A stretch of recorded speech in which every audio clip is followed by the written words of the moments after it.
Hello everybody, this is Glenda with Shaking Hands Art with Fralins and Friends.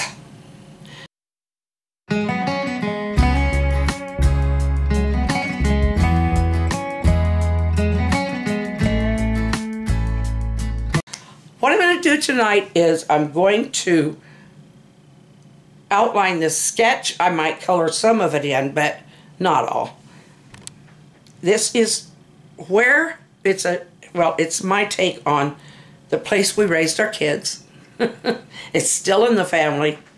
Because then I just have to follow the lines and I can let you just see all there is to see of what I'm doing.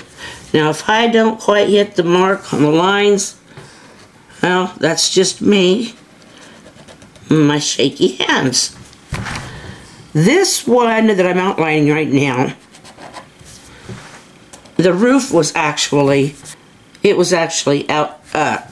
shingled with the regular gray asphalt shingles. But this is a very, very large, by most standards, garage. Well, if you've ever read my books, Who Be Charlie B? Charlie, when he decided to build his own place for him and his wife, it was here. There was something unique about Charlie, and some people could handle it, others just couldn't. Charlie, his family's white. His family was white, but Charlie was born with dark skin. And I was just the lady who studied him and wrote a book about him.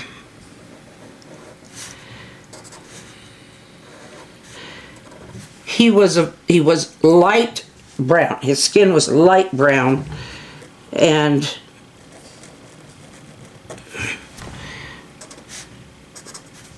there was never any indication.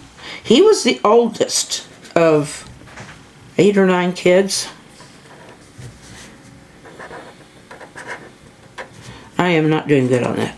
Anyway, he was the oldest of 8 or 9 kids. And Henry, the father, never gave any indication that he considered him anything other than his own son. Charlie had his last name, and they had quite a few other children after that. I did, however, hear from talk to his niece. She was getting way up there, and the second time I called her, she didn't even remember who I was. So, but she was very talkative the first time about Charlie and how kind he was. And this tree here, we had to have that cut down years back, and I'm thinking it was an oak. It's been so long, but I can tell you, that was such a beautiful tree. I hated to see it go. I really did. But it was getting into, all the wires came through here, and this was, okay, my sizing isn't quite right here.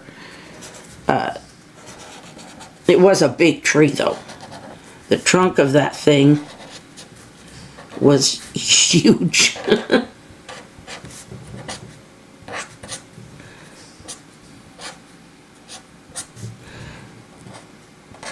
When they ground it out, it just took a long time to get that stump ground out. But I just always kind of hated that we had to get rid of it. But we have a tendency for thunderstorms here and getting some big winds, and so, you know, and all of our wires. Back then we still had landlines, Tells you my age, but then I don't hide it. But we did have landlines, and, well, we still do. We've got our landline here at the house. But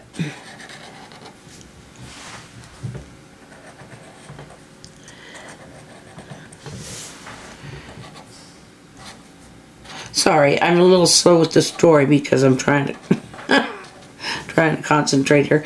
But the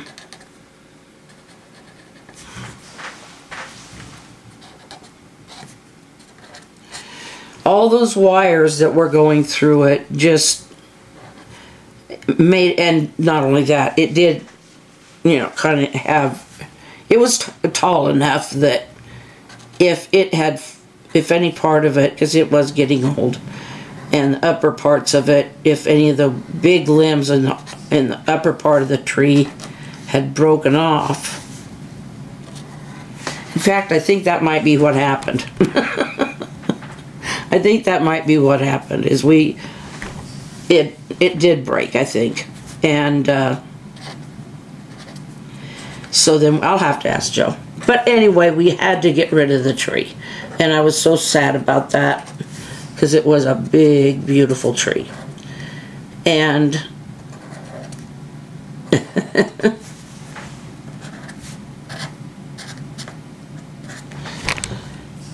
hopefully I can edit my speech better than I'm using it.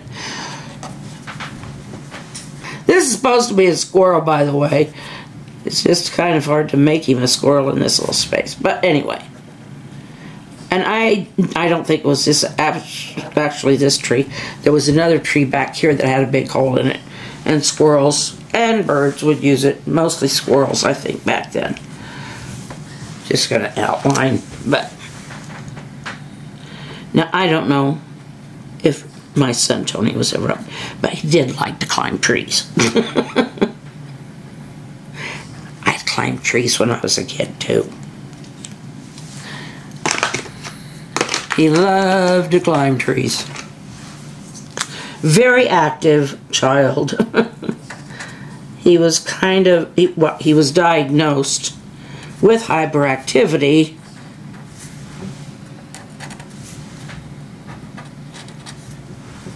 But I believe he, you know, I mean, we had things that we could get him so that it kept his hands and stuff busy, and he learned to love it. And that was puzzles and Legos. When he was little, we'd give him a bunch of Legos. He was in heaven. He could sit and work on those Legos for hours because it was work. It kept his hands moving. It kept him occupied. And yes, this little guy up here. This is a red-headed woodpecker. That's not red. It was in here right beside the red. It's a red-headed woodpecker.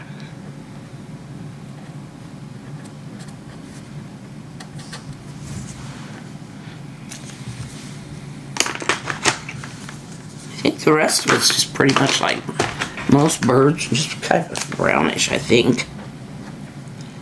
You never really see them very much. I mean, sometimes you can. But a lot of times they're, but you can definitely hear them. He definitely made his noise. I don't know that he ever did any damage to any of the trees. Or just about all the trees around our house were old. And we had,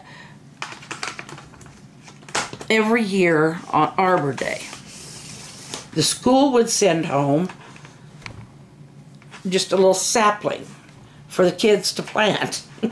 Most of the time when I planted them, there was really nothing came much of it. It seemed like they just die. And then one year I planted it in the yard over here by the lot line, and I'll be darned, that thing grew and grew, and we had a problem with our sewer system, and the guy came out and said, well, who planted this tree right above your sewer, sewer pipes? Well, it was getting good fertilizer. I guess that's why it grew. Anyway, this house is still in the family. My daughter now lives there with her children.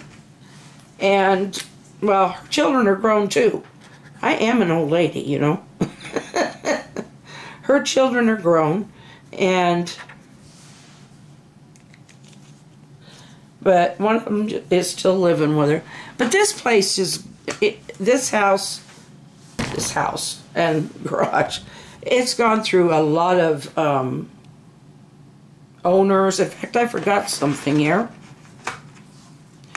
What did I do with the black one?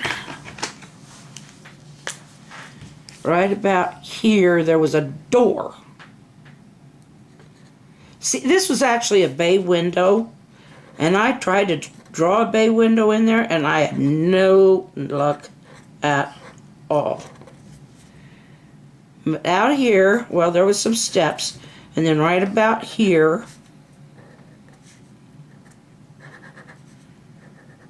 was the basement entrance. And that was that. But I'm not going to finish the story of Charlie because I'd like you guys to buy the book someday.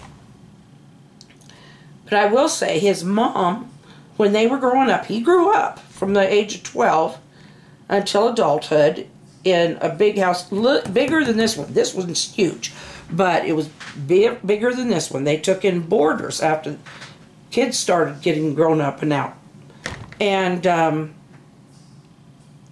she would put on a spread. They had a really huge table, and everybody talks about that table more than they do the family. Because it was so big. And I did see it years later in another place where I worked with some community-based housing for people with special needs. And somehow they got somehow they got that table out of there into that other place. But this has just been a really fun story. Oh, to finish the thing about the table. She put on a dinner every lunchtime. She loaded that table up for townspeople to come in. Nobody paid anything. But a lot of people, I think, did donate food, because this is a farming community. But, you know, people that were in town, and it was a big railroad town. That's what really brought Wymore to life, was the railroad. And it's been kind of losing a lot of our businesses and people since the railroad left and took all their stuff. But she would put on that big spread. And I know a lot of people kind of fell in love with Charlie when he was a kid. And I think that's why they weren't so prone to judge him when he married a white woman. But they gave her a pretty bad reputation. Because that's how they could fit it. They could think, okay, we could let a black guy marry a floozy, so to speak. But from what I've heard other people say, she was actually quite nice. Her niece thought the world of her. In fact, she made her niece a beautiful red velvet Christmas dress.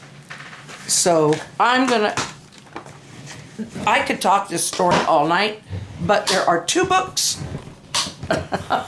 about Charlie, so I'd rather you go read them than me tell you too much. So I love all of you. And I hope I can get this in with my story.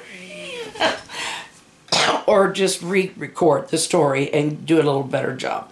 I hope you've enjoyed. I love all of you. Take care. I'll see you tomorrow. There's your wave and the smile.